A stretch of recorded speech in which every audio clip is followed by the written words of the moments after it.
தமிழில் கரை, ஹிந்தியில் ஏக் தின், மலையாளத்தில் பேட்ரியட். இந்த மாதிரி 3 படம் ரிலீஸ் ஆகிருக்கு. இதில் மலையாளத்தில் ரிலீஸ் ஆன பேட்ரியட் படத்தை பற்றி நம்ம இப்போ பேச போகிறோம். மொத்தம் மலையாள இண்டஸ்ட்ரியும் நடிச்சிருக்குன்னு தான் சொல்லணும்.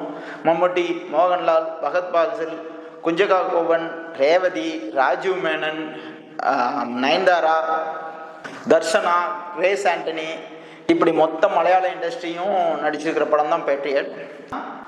பெரிஸ்கோப் அப்படிங்கிற ஒரு சாஃப்ட்வேரை வந்து இந்தியன் டிஃபென்ஸ் சிஸ்டத்தில் யூஸ் பண்ணிகிட்டு இருக்காங்க. ஒரு சென்ட்ரல் மினிஸ்டர் அந்த சாஃப்ட்வேரை வந்து சிவிலியன் யூஸ் பண்ணுற பொருட்களையும் பயன்படுத்துகிற மாதிரி தன்னோட மகனை வச்சே ஒரு கம்பெனியை ஸ்டார்ட் பண்ணி அவங்ககிட்ட அதுக்கான உரிமையை கொடுக்குறாரு. அதனால வந்து சாதாரண மக்களோட பேசிக் சேஃப்டி, அவங்களோட ப்ரைவசி இதெல்லாம் கொஷினபிள் ஆகுது. அதனால் அதை வந்து இன்னொரு மினிஸ்டராக இருக்கிற ரேவதி வந்து தடுக்க முயற்சி பண்ணுறாங்க. அதனால் அவங்க இறந்து போகிறாங்க.